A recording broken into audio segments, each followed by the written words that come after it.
Wow, here I am. I did not expect to be talking about the Fed or monetary policy or the economy today. I've been doing it nonstop lately, and frankly, I'm a bit tired of it.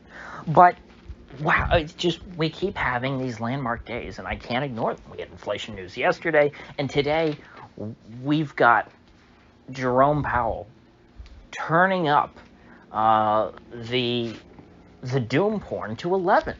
I don't know how else to put it.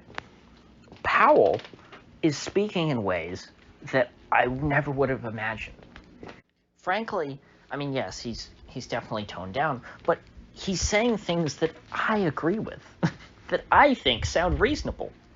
Now, if I think that Powell sounds reasonable, how crazy must he sound to everybody on Wall Street, and how deathly afraid must they be of what he has planned? I don't want to bury the lead. Jerome Powell is now positively invoking the memory of the late Paul Volcker. Paul Volcker, the guy who raised interest rates to 20% to kill the great inflation of the 1970s, which nobody had the courage, at the Fed to fight back then, until Paul Volcker came around. We'd had inflation for most of the 1970s. It was a terrible decade. And then Carter puts Volcker in power, and between Carter and Reagan, I always get it confused because it was like right towards the end of Carter and the beginning of Reagan. So I can kind of give both of them kind of credit for empowering Paul Volcker.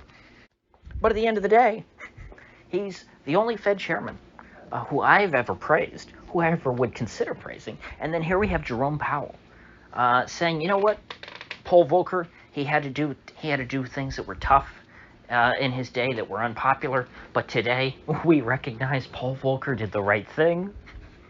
He was a great man. He put public service ahead of popularity. And I would agree. It's funny to hear Jerome Powell, of all people, invoking him, because I've maintained for the entire time that Jerome Powell has been in power, or at least for as long as I've had this YouTube channel, which has been most of Powell's tenure. Powell was pretty new as Fed chairman when I started this channel, and my impression of him thus far in has been that Powell is a go-along-to-get-along kind of guy. He is somebody who seems to prioritize rising asset prices above all else. But lo and behold, here he is praising Paul Volcker and essentially saying that, hey, we're not going to repeat the mistakes that were made, before Volcker. We want to do the right thing.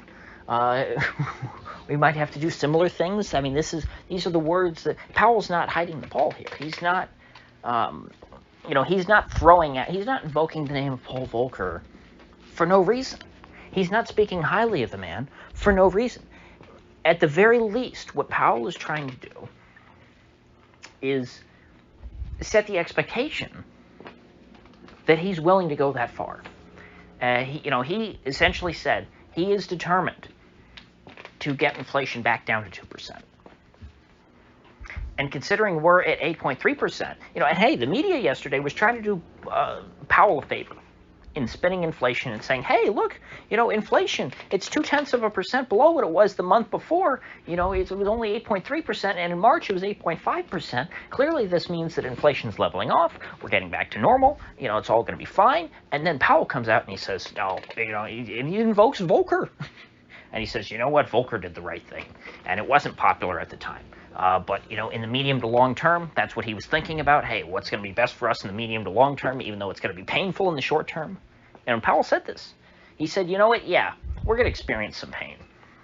But if we do nothing, the downturn that we will experience as a result of the high inflation, the impact that will have on ordinary people, on their paychecks, and their cost of living, that will do far more damage and cause far more pain in the long run than essentially sparking a downturn at this stage to try to crush inflation. And it's amazing. These are all things I agree with. I mean, I'm positively jitty, as Al Sharpton would say. And I'll link to a write-up of this interview that was published at Zero Hedge, but, and they have all the highlights. It's good, very big block quotes. It's just, I mean, I'm eating this up. I'm not going to say I believe Powell yet, but these are the expectations he's trying to set. Remember, the Fed, especially under Powell, relies heavily on expectations policy. This was something that was really crafted by Greenspan and pioneered. Greenspan he was all about controlling the narrative, and nobody's a master of it like Greenspan was. But Powell very clearly is trying to spin a narrative of Powell as the next Paul Volcker. I can't. I mean, this would have been unfathomable last year. And he's even saying, what, we should have started raising rates sooner, knowing what we know now, and he's not ruling out a 75 basis point hike. Now, obviously, a 75 basis point hike, that's amateur hour compared to what Paul Volcker did. But that is catastrophic for our heavily over-leveraged American economy and financial system. The person interviewing Powell, who's somebody I've never heard of, specifically brought up, hey, you rolling out 75 basis point rate hike, and Powell essentially said, well, hey, the committee, we adapt, we do what's right, and essentially refused. Powell never, I don't think, uttered the words 75 basis point rate hike, but he refused to rule it out given the opportunity. He did not talk it down. He said, hey, we adapt, we do what's right. And then he went into talking about how, Paul Volcker did what was right too. He did the right thing, and it wasn't popular at the time. This is just an anathema to me to think Powell will talk this way, because he's, to me, has always been a guy who is highly sensitive to elite opinion. And by elite, I mean specifically Wall Street opinion. He seems to constantly be, walking on eggshells, trying not to upset, the feelings of folks on Wall Street. But going full Volcker, that's a pretty good way of upsetting these people. I mean, that's their worst nightmare is Paul Volcker. Remember, Paul Volcker was the guy who preceded Alan Gravy Train Greenspan. So, I mean, there's been a whole new regime at the Fed ever since Greenspan took over for Volcker. It's been a different place. The Fed has been, since Greenspan, and of course Greenspan longest serving over this period, it's really just him, and then, his little underlings, like Bernanke was just a Greenspan, a toady, and then you follow that up with Yellen and now Powell. I mean, to invoke Paul Volcker is to take us back to the pre-Greenspan era, the era before the Fed was mainly focused on the stock market. This started with the Greenspan put back in, 86 or 87, 80, I always forget. I wasn't alive back then. I think it was 86. It was the yuppie bust. The yuppies who all got rich off of the stock market in the 1980s. Who bought at the, who off the lows of the Volcker years, going into the Greenspan years, stocks went up, and then all of a sudden we had, what would they call it? I get it confused. It's Black Monday, 1929, or is that 86? I forget. But it was like the biggest one-day decline, I think, ever. I think even worse than they had back in 29, but definitely the worst decline since 29 in the stock market. And Greenspan especially essentially came out and said, I'm going to put a stop to this. This is so far and no further. He drew a red line. And that's essentially what Powell has done every time stocks have gone down under Powell. He has done the Powell put. He's drawn a red line. He said so far and no further. Stocks will not go down on my watch. No more bear markets. And then here today, on a day in which the S&P 500 dipped into a bear market for approximately one tick, according to Zero Hedge. I missed it. I never saw the S&P 500 dip into a bear market. I was watching all day. It got to like 19.4% down, and I'm like, oh, come on. We got less than 1%. Just a few basis points left, and then we'll be 20% down. I missed the tick. But on that day, this interview drops, and obviously it was recorded before the S&P 500 entered a bear market temporarily. But on the day that the S&P 500 enters a bear market for the first time since 2018, and we all remember what Powell did in 2018.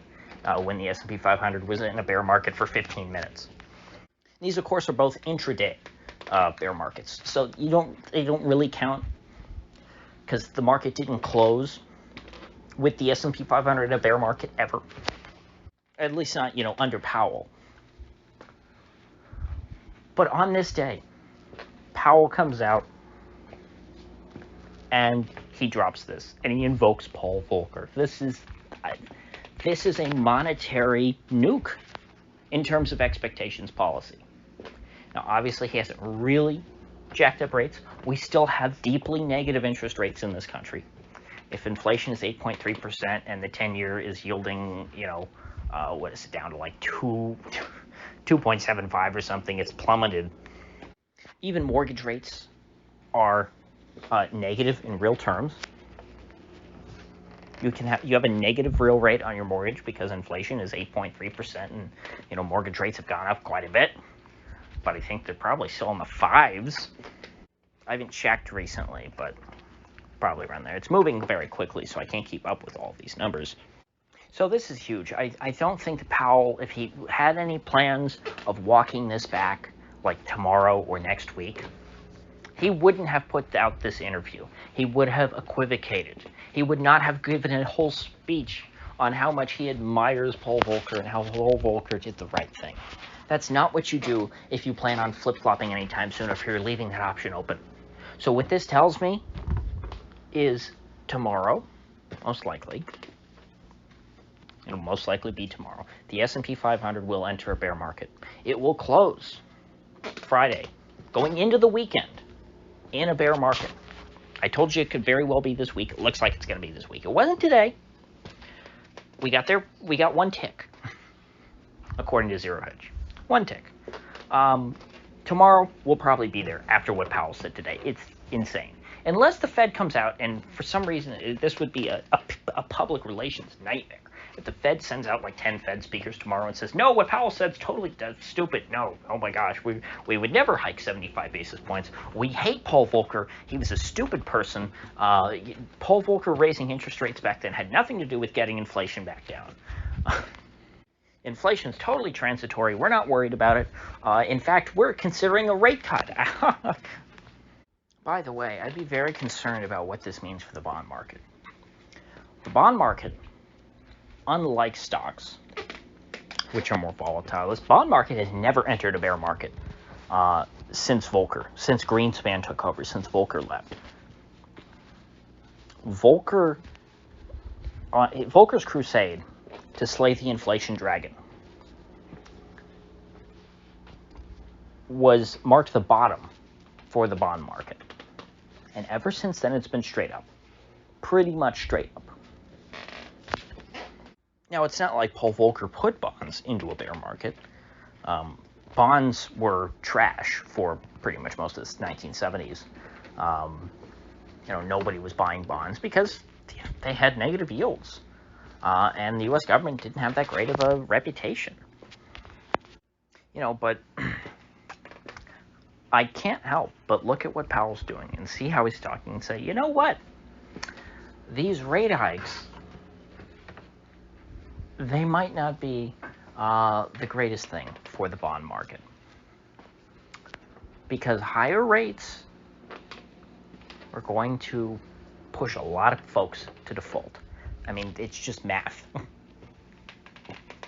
We've got all this debt. It's only serviceable because we have absurdly low interest rates. Absurdly low interest rates, which are a legacy of the Greenspan era, which may be coming to a close. I mean, really, this is regime change. That's what we're talking about here.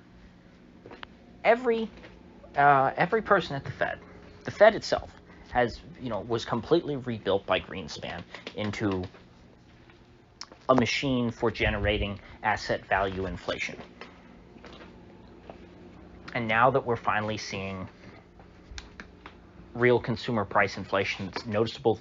The federal government can't hide for the first time since Paul Volcker was the chairman of the Federal Reserve. The Greenspan regime is in shambles, and it could be crumbling.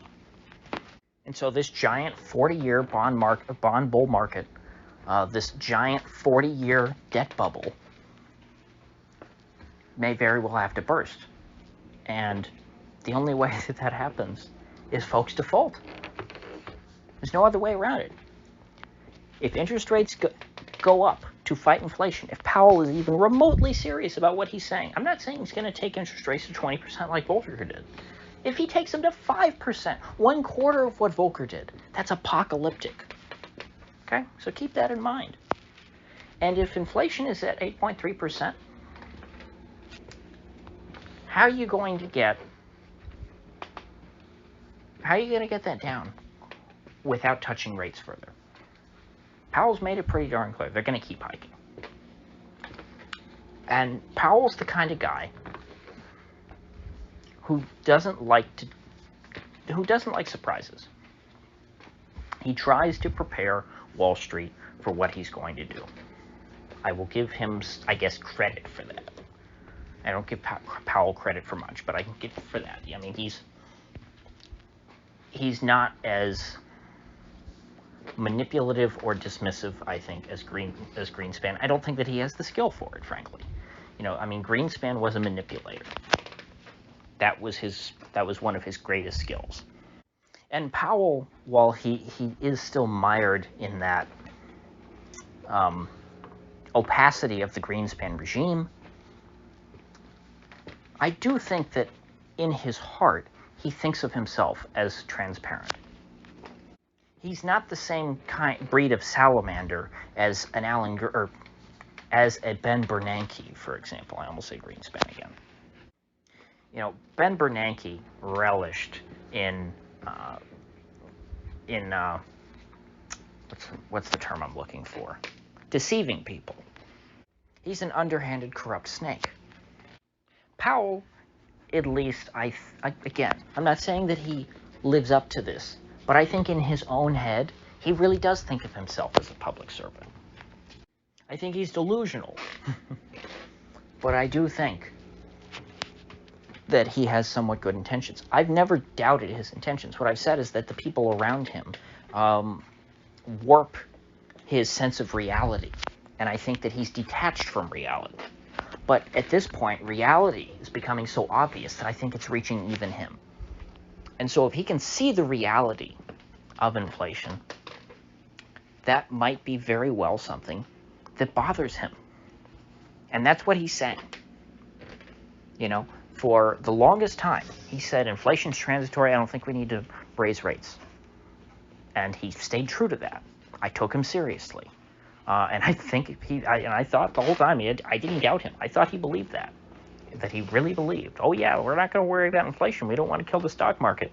And as long as he maintained that line, he didn't. He didn't hike rates. He didn't kill the stock market. But then eventually, Powell started saying, you know what, this inflation thing's getting out of hand.